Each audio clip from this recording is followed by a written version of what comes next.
everybody, it's your girl Candace, Renee, and I am back with another video. And today, as you guys seen by the title, I'm gonna be explaining why I cut my hair, because as you see, let's just get right into the video. But before we do, make sure that you are following me on Instagram at Candace with 2Es_Renee, and also make sure to like, comment, and subscribe. You already know the drill. And let's just get right into it. Now, I said like a few videos ago that I wanted to start doing the quote of the week, because just something, you know, to start the week off with. And this video was supposed to be uploaded on Monday. I apologize because I said I was on Instagram that I was gonna upload it Monday, but I was gone longer than I thought I would, and whatever, y'all don't care. But this week, the quote of the week is, a minor setback paves the way for a major comeback. And the reason why that's the quote of the week is because, y'all, it has to do with what I'm talking about today. The reason why I cut my hair. Because I've cut my hair so much since I big chopped. Last year I said, excuse me, say it, don't spray it. Last June, I said after that haircut, I wanted to see where it could grow before it just stopped growing. That was my goal last year. And as you see, a year later, and it's short. At first I was a little like, I wasn't like crying or really mad or anything, just because you guys know, if you know me, it's nothing for me to cut my hair. Like, I actually really enjoy short hair. That was just a goal of mine, and it felt like, bruh, are you serious? You know, I was like a little disappointed, because I'm like, I was hoping to just let it grow and not have to do anything, and boom, then I had to cut it. But that being said, minor setback, but the comeback is about to be major, okay? Because we're gonna grow this hair even healthier, because I thought my hair was healthy then. Come to find out, it's even healthier now. Like, that wasn't even healthy. I mean, it was healthy, but it wasn't like its full potential. My hair wasn't even at its full potential in life. Like, things may feel like we take a step back, but we're gonna take 10 steps forward, okay? I'm just talking, y'all, but you know what I'm saying. Don't let things like that discourage you. Just keep going. You're gonna come back even harder. That's why that's the quote of the week. Anyways, let's just get into why I cut my hair. I'm gonna try to make this as short as possible and as detailed as possible, so y'all bear with me, because you know, explaining things are not my strong suit. So but guess what? Guess what we're doing this year? We're challenging ourselves. We're challenging ourselves to do things that we don't like doing, because I don't like explaining stuff. I don't like telling stories, but I'm going to challenge myself so I can get better. That's the only way you can get better. So this all began because like I was just saying, when I cut my hair in June of 2019, I had to cut it because I trimmed it unevenly. My fault. That's when I noticed like that my roots were they weren't the same. They're poofier than usual.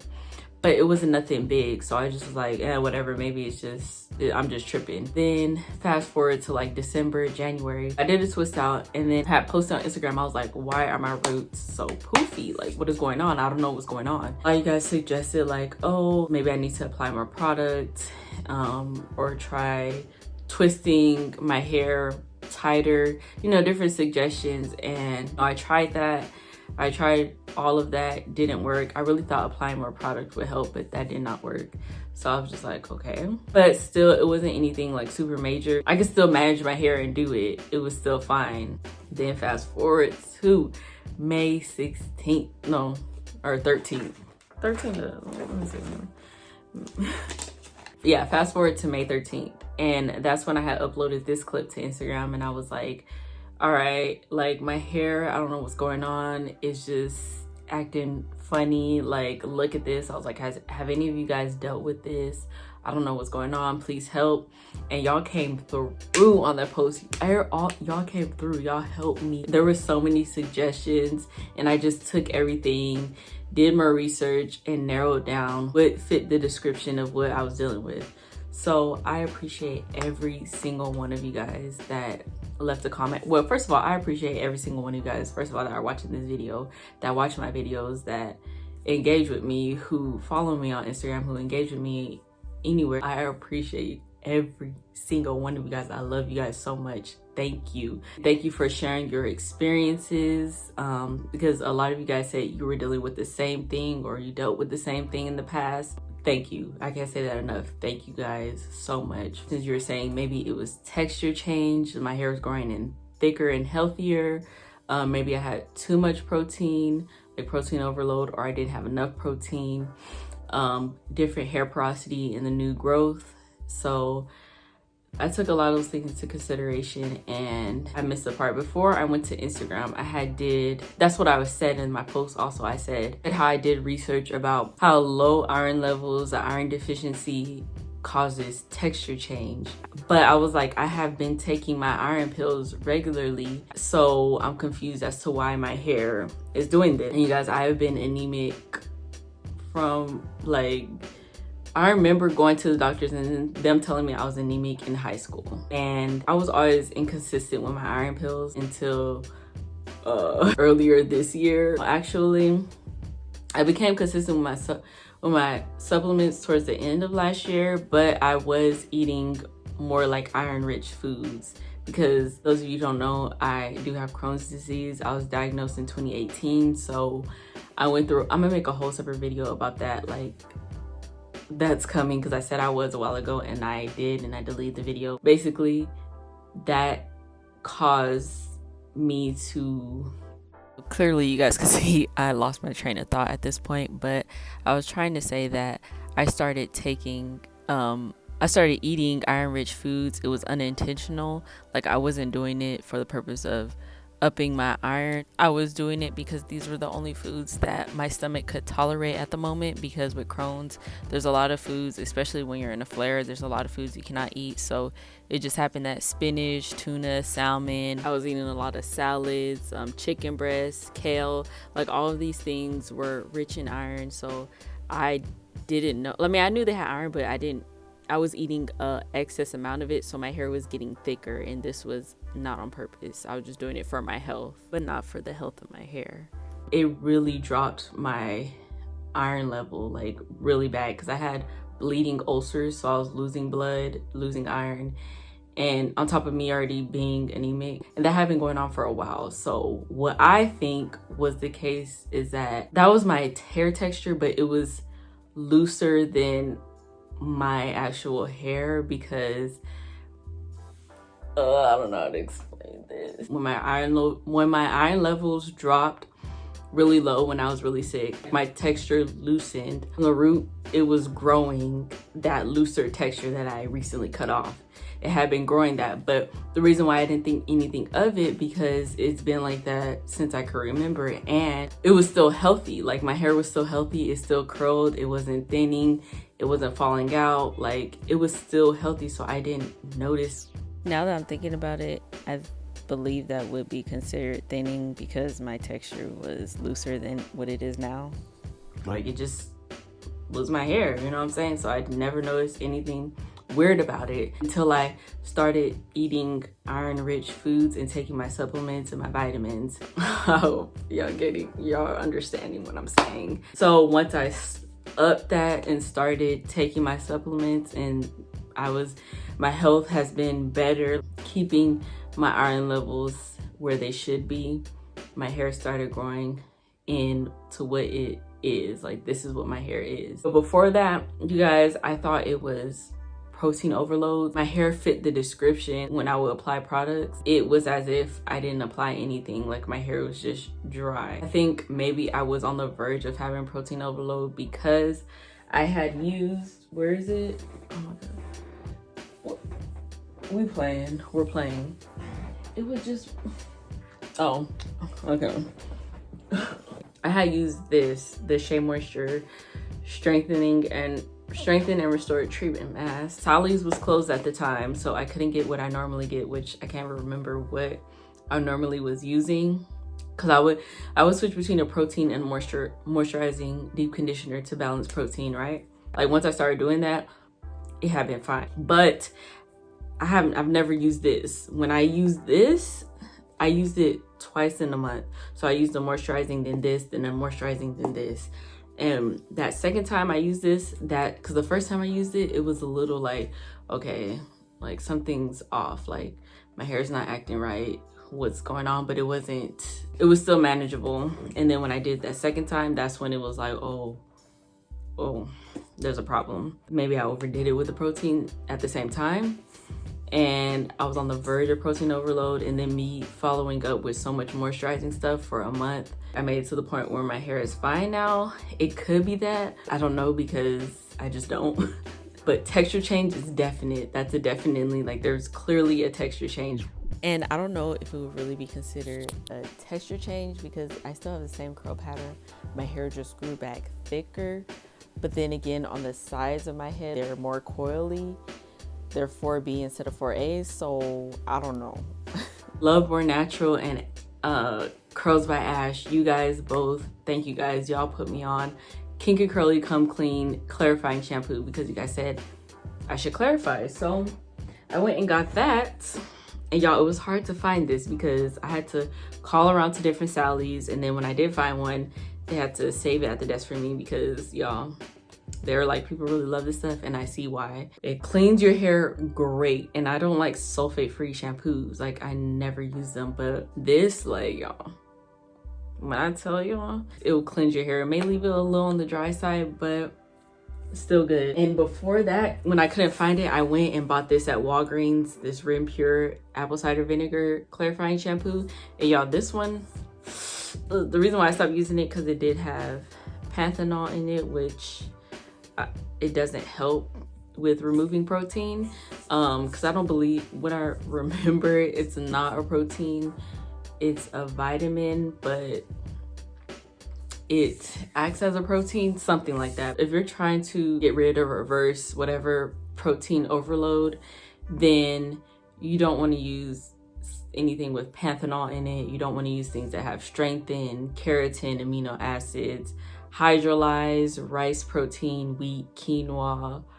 Those are just a few things that I read. You don't want to use them. So when I saw this, I was like, great, that's not gonna help. And plus, this stuff made my hair super duper dry. That stripped the mess out of my hair. And then because I feel like I still had that film on it, that's why I don't like sulfate free really. So I got this Whole Blends Legendary Olive shampoo, and this doesn't have silicones in it and it's paraben free, but it has sulfates in it, so that dried my hair out even more. And that could explain why when I applied the product, when I went to apply products, that it just was as if I didn't apply anything at all. And then I completely cut out coconut oil because that's supposed to, coconut oil is not protein, it's a fat, but it's supposed to like make the protein in your hair stronger, something like that. I should have like wrote it down so I could be sure about what I'm saying, but I just look it up, like look up coconut oil and protein overload. I always would apply that first to my hair. I cut that out, and then I was using nothing but moisturizing products, my Mild Organics pomegranate and honey line, specific, like the leave-in and the twisting souffle. Oh, I was using this, you guys, let me tell you about this J Shea shea butter and aloe vera mix. Amazing. Like, y'all need to go follow my girl Jayana. Her name's Jayana Matthews. This is her products, her page, her business page is at J Shea. I'll leave it here on the screen. But you guys, look, I used a good amount of this. When I tell you, it smells so good. I love this mix because first of all, the bottle makes it easy to spray on your hair to apply. I use this instead of my spray bottle. And I also use this, like, because last week I did a wash and go, I used it to refresh my hair. And just amazing, you guys. So go follow, go support, try, all that, go do that. I was using that, y'all. My braids were so moisturizing because I was doing mini braids back to back. So moisturizing. As y'all see, I'm gonna insert this picture. It's just, my braids were so juicy, and just when I took it out, the definition was like, bruh. But it was just the fact that my bottom was just, it just didn't add up, and that would make me mad. Like, I was getting frustrated because my braids front was really loose, so it would like turn at that point where it got looser. I couldn't do it anymore. I couldn't. Did it for a month, used moisturizing products. Oh, I didn't mention deep conditioner. I was using the Shea Moisture raw shea butter deep conditioner, and it did have panthenol in it, but it was like, I mean, I couldn't find anything else. Everything had something in it. And then the ones that didn't have protein, I would have to order online. And I was just like, I don't feel like waiting for it to come here. And then it's more expensive online. I'm just like, look, at this point, throw the whole head away. Just throw it away. Y'all, after doing that, I was going to record a video, full wash day routine. I was just looking at my hair. I was just looking at it. I was like, this isn't it. Like, I can't, I'm tired. I'm sick of looking at this. I would just look at the scissors. I was just looking at them like, what we gonna do? But I was like, you know what, no. Cause I say, you know what I'm saying? I'm gonna write it out. I'm gonna try some things, see before I cut it. But at that point, it had already been a month, maybe a little over a month, maybe a little less, I don't know. But I just know it's been too long, okay? So what I did at first, I cut my bangs. I cut curly bangs. You guys know I hate my hair in my face. I do not like it in my face, but I was like, you know what? I had to try something. Yeah, I wanted to see what's going on. Like, is it gonna still be acting a fool when I cut it, or will it be fine when I cut it? So when I cut it and then I was combing it and applying the products, I was like, wait, hold up. Like, it looks like it's fine. It's curling up. Then I was like, you know what, I'll just keep the curly bangs, keep the rest of my hair, you know, play it out. And I was like, let me try a little bit of the back. Let me try a little bit. So I cut a little bit. I cut a lot.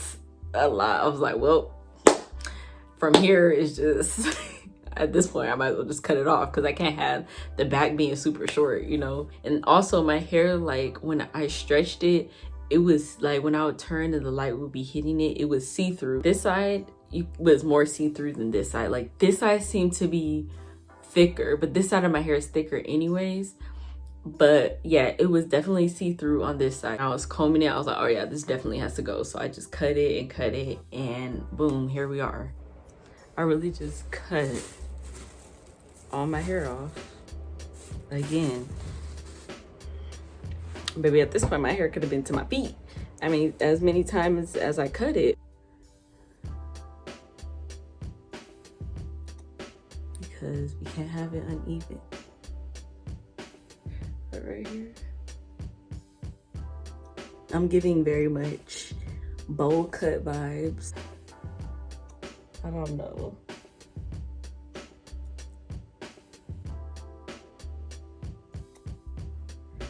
I had, you know, just cut some of the straggly hairs off. This was looking like this was no product. Yeah, this is after me styling it. This is what it looks like. It looks like my hair again. Like,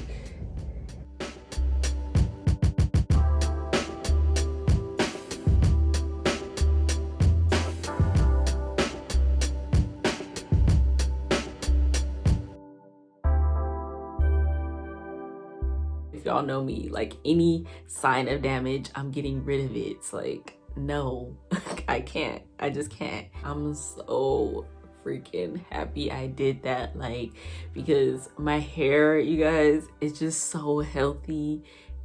It's just so moisturized. Like, oh my gosh, like that month, those few weeks, whatever, were painful just dealing with this. I was like, oh my goodness. So now I can do my hair. I can go back to doing my hair regularly. I really like it. And I was thinking, I was like, do I even want to let my hair grow back out anymore? Because y'all, the wash days are a lot shorter. Like, it's so easy to wash my hair. I don't have to section it. I can just hop in the shower, wet it, shampoo it, apply product. Like, it's so much easier. And then styling my hair, this is what I love about short hair. It's so much easier for me. I get less single strand knots, less breakage. I'm just contemplating, like, do I want to just keep it short or should I let it grow? What do you guys think? I do want to still fulfill that goal, like just let it grow, see where it could grow without having to cut it. But y'all, if I have to cut it again, that's it. I have to cut that much off. Like, if I have to cut a little bit off, okay, but if I gotta cut off a large amount, that's it. Like, I'm just letting you know. Oh yeah, that's what I wanted to say. Like, for those of you who said you were anemic and you dealt with the same thing, like if your hair is growing back thicker, then from what I experienced and what other people were telling me, yeah, that means that your hair is healthier. Like, that new growth is healthier hair. If you're anemic out there, you know it. You know you need to take your iron pills. You're not, take them. Be consistent with it. Keep your iron levels up, okay? Stay on your iron supplements if your doctor has told you to do so. Listen. And also with diet, make sure that you consume iron-rich foods like spinach, kale, salmon, lentils. There's things, just, you know, Google iron rich foods and eat them. That's my advice. And I thank you guys so much for watching. I really hope that I helped one of you guys out there. I hope this video, you know, like I always say, I hope I made sense. I hope it was clear enough. I hope you enjoyed it. If you did, you already know what to do. And until the next video, love you.